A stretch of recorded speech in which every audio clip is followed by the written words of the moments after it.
Hong Kong, 1971, Golden Harvest Studios, Building C, 3rd floor. The air conditioning hums against tropical heat pressing through sealed windows, but inside Soundstage 7, stage lights bake everything 12 degrees hotter. Bruce Lee stands barefoot on scuffed wooden floors marked with decades of tape residue and spilled prop blood. He's 30 years old, 5'7", 135 pounds of coiled precision wrapped in black cotton. His hair falls perfectly across his forehead despite the heat. Around him, crew members move cables and adjust reflectors, their Cantonese chatter bouncing off concrete walls. Nobody's looking at him yet. They're busy. They've shot fight scenes before. They think they know what's coming. This is his first lead role in a Hong Kong feature film. The Big Boss. After years in Hollywood playing sidekicks and philosophical supporting characters, after being told American audiences wouldn't accept an Asian leading man, after watching the show he created, Kung Fu. Given to someone else, he's come home to prove what he always knew.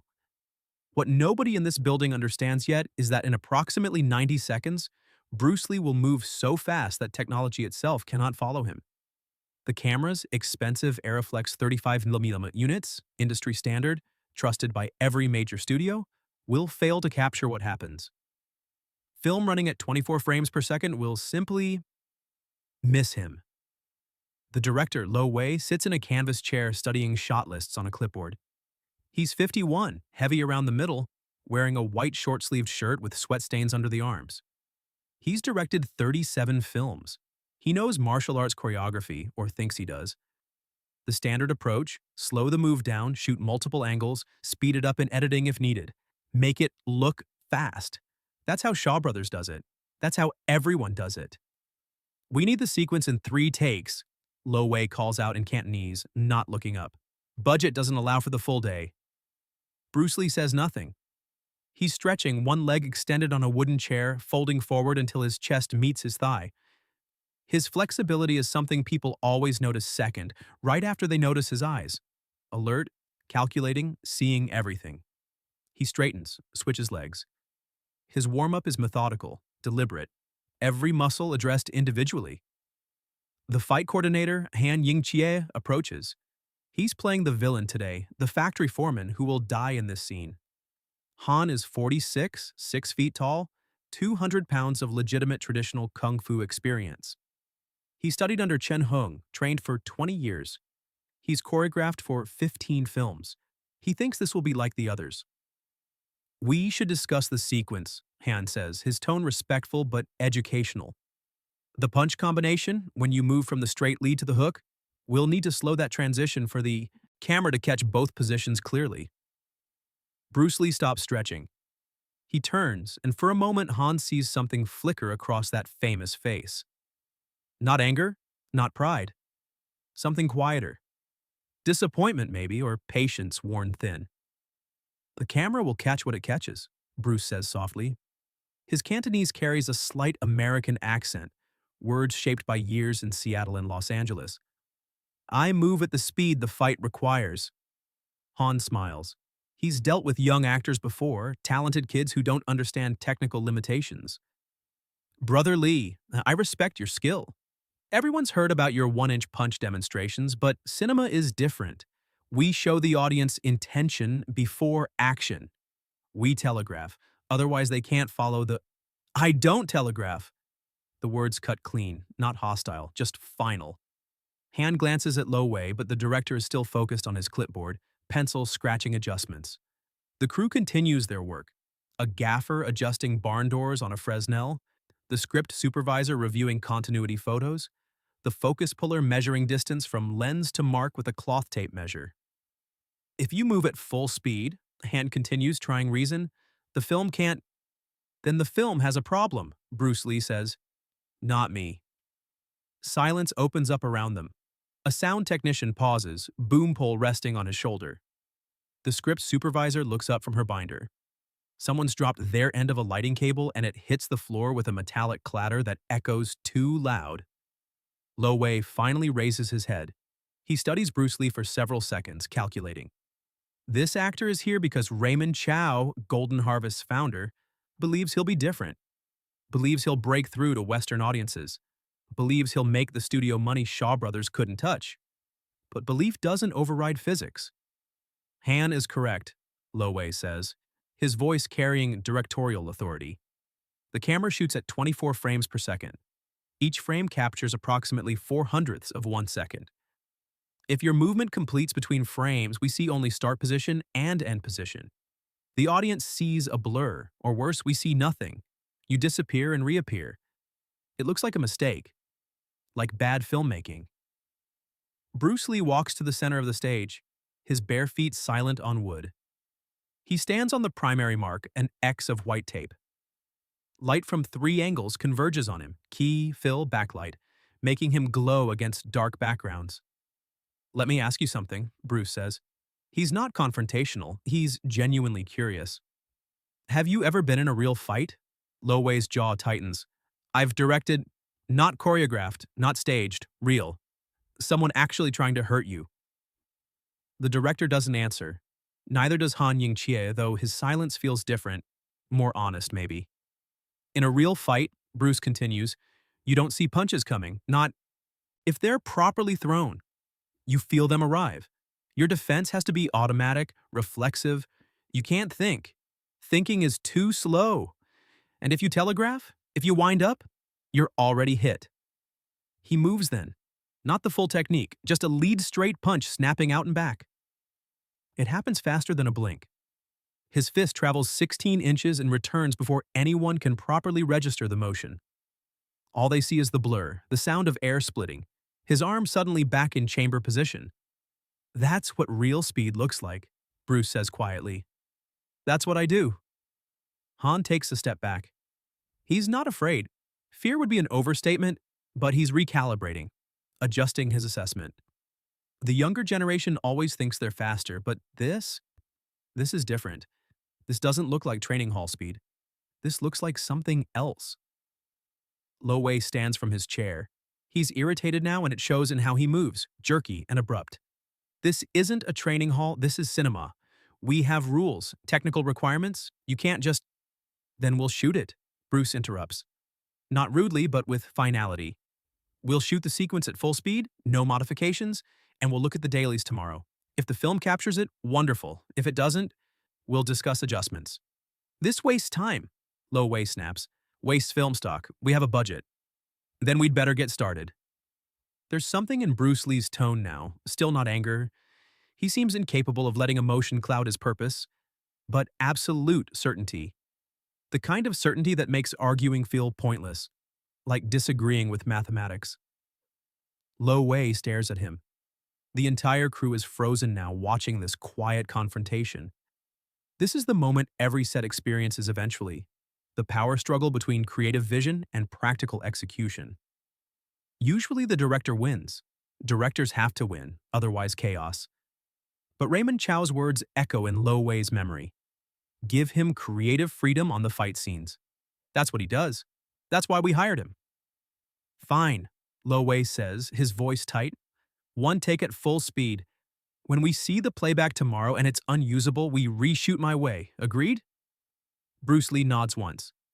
"Agreed." The crew scrambles into motion. The cinematographer, a quiet man named Chen Qingchu, rechecks his exposure with a light meter, the needle swinging across the numbered dial. His assistant loads a fresh magazine, 400 feet of 35mm Eastman color negative, roughly 11 minutes at 24 frames per second. The film threads through the gate with mechanical clicks, sprockets catching perforations. Han Ying-chie takes his position. He's playing the villain, so he needs to look aggressive, powerful. He widens his stance, raises his hands into a traditional guard, left forward, right cocked back. His weight settles, rooted. His 46 years of training crystallize into this moment. Be the mountain the hero crashes against. Bruce Lee stands relaxed. His stance doesn't look like a stance. Feet shoulder width, knees slightly bent, hands low and loose. No visible tension, no wound-up energy. He looks almost bored. "Positions," the first assistant director calls. The boom operator swings his microphone into place, aiming it toward the action area. The mixer adjusts levels on his Nagra recorder, watching VU meters dance. "Speed," The camera assistant calls as the Aeroflex reaches 24 frames per second. Mark! The clapperboard snaps shut. Scene 47, take 1 and the camera operator's assistant pulls it from frame. Action! For 1 second, nothing happens. Han Yingqie stands ready, weight distributed, breath controlled. Bruce Lee remains still. Then, Bruce Lee moves. Later, when people try to describe what they saw, crew members, Lo Wei, even Han himself, their accounts will fragment into contradictions. Some will swear they saw 6 punches, others count 4. Someone insists there was a kick. Another sees only hand strikes. The sound technician will report 3 distinct impact sounds compressed into less than 1 second. The script supervisor will write in her notes, movement too fast to document accurately. What the camera sees is something else entirely. At 24 frames per second, each frame represents 0.0842 seconds of reality. Bruce Lee's lead straight punch, the jab that begins his combination, travels from chamber to full extension and back in approximately 0.05 seconds. The camera captures exactly 1 frame, where his fist exists in mid-space, blurred beyond recognition, motion blur, smearing his hand into a ghostly streak. The second punch, a cross following immediately, happens in the gap. The camera jumps from Bruce's right hand in chamber to that same hand suddenly back in chamber, with Han's head twisted 15 degrees left. The punch itself? Not captured. It occurred between frames 2403 and 2404, invisible to technology. The hook comes next. Frame 2405 shows Bruce's left hand low. Frame 2406 shows Han stumbling backward, arms falling, knees buckling. The hook? Gone. Happened in the space between, faster than the film could record. What ends up on celluloid looks like a magic trick, like frames were physically cut out. Bruce Lee seems to teleport, arm here, then there, position shifting without visible transition. Han Yingqie falls without apparent cause, reacting to strikes the audience never sees land. Cut! Lo Wei calls, uncertain. The camera stops. Silence floods the stage. Not peaceful silence, but stunned silence. The kind that follows accidents or miracles when everyone needs a moment to verify what they think they saw. Han Yingqie stands up slowly. He's fine. The strikes were controlled, pulled at the last millimeter, but his eyes look different. Wider. Younger somehow, like the 46 years of experience just met something experience couldn't prepare for. I didn't see them, Han says quietly. I knew they were coming because we'd discussed the sequence, but I didn't see them. I felt the wind. Felt each one pass. But I couldn't track the movement. Chen Qingchu, the cinematographer, immediately waves over his camera assistant. They huddle around the Aeroflex, checking the gate for hair or emulsion buildup, making sure the film ran correctly. Everything looks fine. The camera worked perfectly. It just couldn't keep up. Lo Wei approaches Bruce Lee. The director's face is difficult to read. Frustration mixed with something else. Curiosity, maybe. Or the beginning of understanding. We'll need to see the dailies, Lo Wei says. Yes, Bruce Lee agrees. But I think… Lo Wei pauses, choosing words carefully. I think Han is right. We need to discuss how to make this work for the audience. Not slow it down, Bruce says immediately. No, Lo Wei surprises everyone, including himself. Not slow it down, but perhaps multiple angles, slow motion inserts. Show the technique from different perspectives, so the audience understands what happened even if they can't see it happen in real time. Bruce Lee considers this. His face reveals nothing, but something in his posture shifts, the defensive readiness easing slightly. Multiple angles could work. Slow motion for specific strikes, used sparingly, not to make it look choreographed, but to let people appreciate the technique. Like instant replay in sports, the script supervisor offers quietly. Everyone turns, she shrinks slightly but continues. When something happens too fast to follow, they show it again. Slower. So you understand what you just witnessed. Bruce Lee smiles. It transforms his face completely, the intensity melting into something warm, human. Exactly. You don't slow down the event itself. You show it full speed first, the way it really happens, then you show it again for comprehension. The audience gets both truth and understanding. Lo Wei nods slowly. He's calculating again, but different calculations now. Not how do we work around this problem, but how do we use this weapon? The next 3 hours are different. They shoot scene 47 from 6 angles. Wide shot showing full body technique. Medium shot capturing torso rotation. Close up on Han's face showing reaction. Over the shoulder from Bruce's perspective. Side angle showing distance covered. And one high-speed camera shot, expensive, budgeted for different scenes but Lo Wei demands it anyway, running at 96 frames per second, 4 times normal speed. When that high-speed footage is played back at normal speed, slowing the action to 1/4 reality, everyone on set goes quiet again. They watch on a small playback monitor as Bruce Lee's combination unfolds in visible detail. The lead straight punch, traveling like a piston, perfectly linear. The cross, following with full hip rotation, power generating from legs through core, through shoulder, through fist. The hook coming underneath, traveling in a tight arc. Even slowed to 25%, the movements look fast. That's impossible, someone whispers. No, Bruce Lee says, watching the monitor with them. That's trained. There's a difference. The shoot wraps at 11 p.m., 4 hours over schedule. Lo Wei is too energized to be angry about the overrun. He corners Bruce Lee near the stage exit. Tomorrow we shoot your next fight sequence, Lo Wei says. Same approach? Same approach, Bruce Lee confirms. The studio will ask questions about budget, about schedule. Show them the footage. Lo Wei nods. He starts to leave, then stops.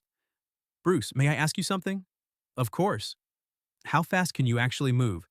What we saw today, is that your maximum speed? Bruce Lee's expression becomes unreadable again. You're asking the wrong question. What's the right question? Not how fast I can move, how controlled. Speed without control is just flailing. What you saw today was controlled, precise. Every technique could have gone 6 inches farther, through him instead of past him. That's what matters. Not the speed itself, but the ability to turn it on and off with millimeter accuracy. Lo Wei stares at him. You're not like other martial artists. No, Bruce Lee agrees. I'm not. He leaves through the side door, disappearing into Hong Kong's humid night. Lo Wei stands alone on the dark soundstage, surrounded by equipment and shadows, thinking about what happens when someone moves faster than the tools designed to capture movement. The next morning, the Daily's screening room fills early. Word has spread. Raymond Chow sits front row center, Golden Harvest's founder, and the man betting everything on this small, intense American-Chinese actor. Lo Wei sits beside him. Behind them, department heads crowd in, production designers, costume supervisors, stunt coordinators from other films shooting on the lot. The lights drop. The projector rattles to life. Scene 47 appears on screen. Bruce Lee and Han Ying-Chie face each other. The audio captures ambient set noise, people shifting, equipment humming. Then Lo Wei's distant voice. Action! Bruce Lee moves. On screen it looks like a glitch, like frames dropped during editing. Bruce's fist blurs, Han's head snaps back. Bruce's opposite hand suddenly extended, though nobody saw it travel. The combination finishes and hand collapses, falling in normal time while Bruce returns to neutral position. The whole sequence, 1.2 seconds of screen time. Someone in the screening room laughs. Not mockery, but disbelief. Nervous energy. Play it again, Raymond Chow says. They run it back. Same result. The movement disappears between frames, too fast for 24 frames per second capture. It looks like a technical error, like the film was damaged. Then the slow motion insert plays. 96 frames per second slowed to 24, showing the same combination at 1/4 speed. Now they see everything, the mechanics, the precision, the exact moment each strike reaches full extension, the control allowing Bruce to stop millimeters from Han's actual face. Silence holds the room. Again, Raymond Chow says. They watch it 3 more times. Regular speed, impossibly fast. Slow motion, impossibly controlled. Finally, Raymond Chow speaks. How many other sequences are choreographed like this? 8 more major fights. Lowe answers. We've only shot one. Shoot them all the same way, multiple angles, slow motion inserts, but always show the real-time version first. I want audiences to see what we're seeing right now, something so fast it breaks the camera. Then we explain it with the slow motion. We make them understand they're watching something different. It'll be expensive, someone warns from the back rows. Raymond Chow turns in his seat. You know what's more expensive? Making the same film Shaw Brothers makes. If we do that, we're just competing on their terms, in their market. This, he gestures at the frozen frame of Bruce Lee's blurred fist. This is different. This is new. This is what makes American studios pay attention. He's right, though nobody in that room knows how right. The big boss will break Hong Kong box office records. It will make Bruce Lee a genuine star across Asia.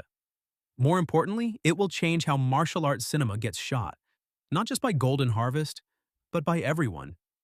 The multi-angle approach, the slow-motion inserts, the emphasis on showing real speed rather than choreographed performance, these will become standard techniques because of what happened on Soundstage 7. But that's later. 3 months into filming, Bruce Lee sits in a hotel room at 2 a.m. unable to sleep.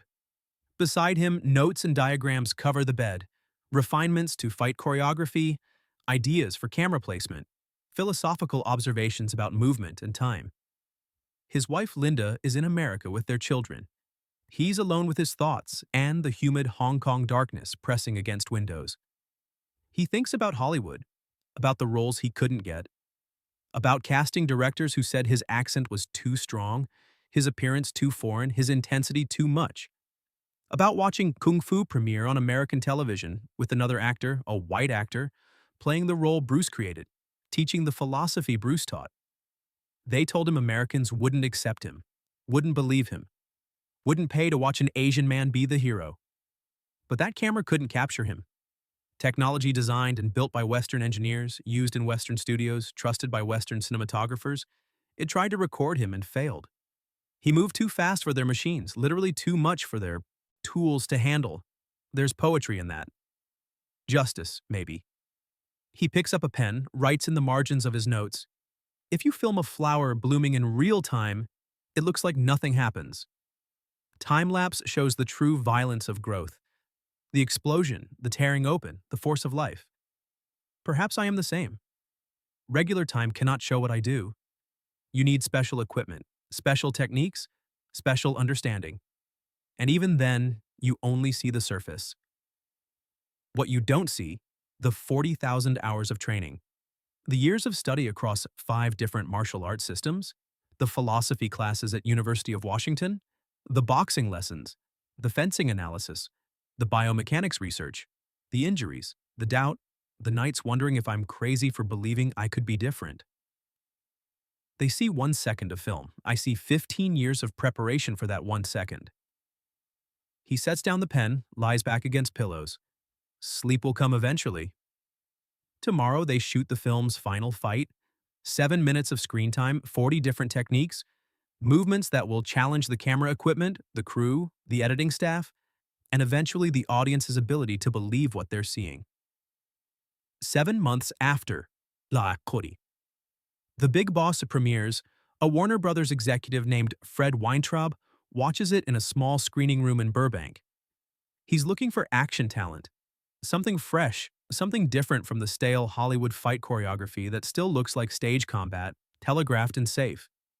When scene 47 plays, Fred Weintraub sits forward in his chair. When the slow-motion insert reveals what the regular camera missed, he says, "Jesus Christ." His assistant asks, "What?" "Get me a meeting with that actor, tomorrow, if possible." "Which one?" "The villain?" "No, the small guy, the fast one." That meeting will lead to Enter the Dragon, to Bruce Lee's Hollywood breakthrough, to global stardom, to a legacy that outlasts his too short life by decades. But in this moment, Weintraub just knows he's seen something different. Something that makes their expensive cameras look inadequate. He's right. Bruce Lee is different. Not because he claims to be, but because the evidence is there on film, or more accurately, in the gaps between frames, in the spaces where movement happened too fast for technology to follow. When you move faster than the camera can see, you're not just fast, you're operating at a different level of reality. You've pushed beyond what the tools of documentation can capture. You've become, in a very literal sense, unfilmable. And here's what that means. Every fight scene in cinema before Bruce Lee was constrained by what cameras could capture. Choreographers designed movements around technical limitations. Fighters slowed down, wound up, telegraphed. They made themselves visible to machines. Bruce Lee refused. He moved at the speed reality demands, and he forced cinema to adapt to him, not the other way around. That's not just fast, that's revolutionary. The Big Boss becomes the highest grossing film in Hong Kong history. Fist of Fury breaks that record. Way of the Dragon breaks it again. Hollywood calls. Enter the Dragon makes Bruce Lee an international phenomenon. 23 months after that first scene on Soundstage 7, Bruce Lee dies. Cerebral edema, July 20th, 1973. He's 32 years old. The martial arts world fractures in grief. The film industry loses a star just reaching his peak. His family loses a husband, a father, a son. But what he proved, what that camera couldn't capture, remains. Because it's not just about speed, it's about what speed represents: the refusal to dim yourself so others can comfortably perceive you. The insistence that the world's tools must improve to match your reality, not the reverse. The understanding that true mastery makes you incomprehensible to those using standard measurements. Every martial artist since has trained in Bruce Lee's shadow. Every action film borrows techniques he pioneered.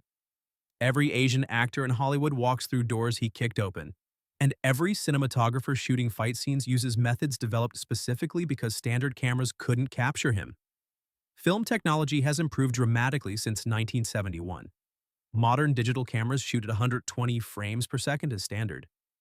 High-speed cameras reach thousands of frames per second. We can now capture hummingbird wings mid-beat, bullets mid-flight, explosions as they expand. We can film anything, except we can't film Bruce Lee. Not anymore, not ever again. We have the old footage, hours of it, digitally restored, remastered.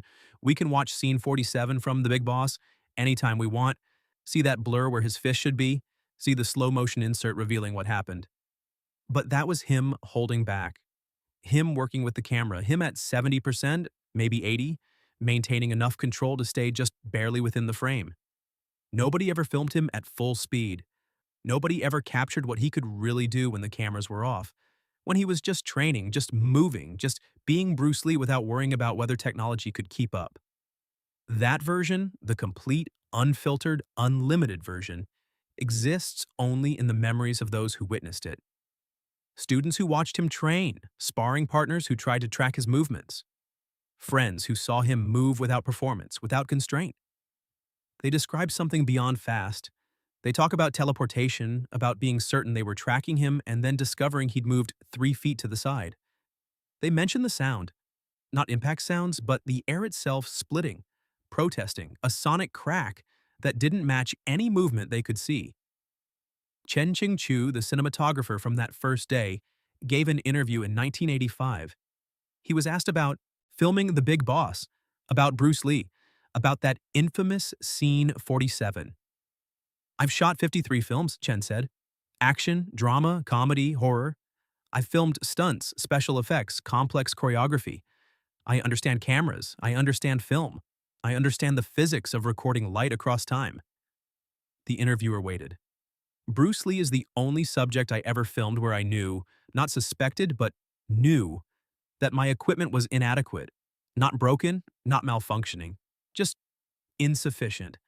Like trying to photograph the sun with a disposable camera, the tool functions correctly. The tool simply isn't built for what you're asking it to capture." "Do you think modern cameras could capture him?" the interviewer asked. Chen was quiet for a long time. "I don't know, maybe, probably, but I hope not." "Why?" "Because there should be some things that remain beyond documentation. Some performances that exist only in the moment, for the people present. Otherwise, what's sacred? What's special? If everything can be recorded, reviewed, replayed, where's the magic in witnessing something extraordinary?" He paused, then added, "We got enough. We got what we needed to prove he was different. But we didn't get everything. We didn't capture all of him, and I think that's correct. I think that's how it should be. The interviewer pressed, but wouldn't historians want? Historians want evidence. Artists want mystery. Bruce Lee was both the evidence of what's humanly possible and the mystery of how far that possibility might extend. The footage we have provides the evidence. The footage we don't have preserves the mystery. There's wisdom in that. Truth, maybe.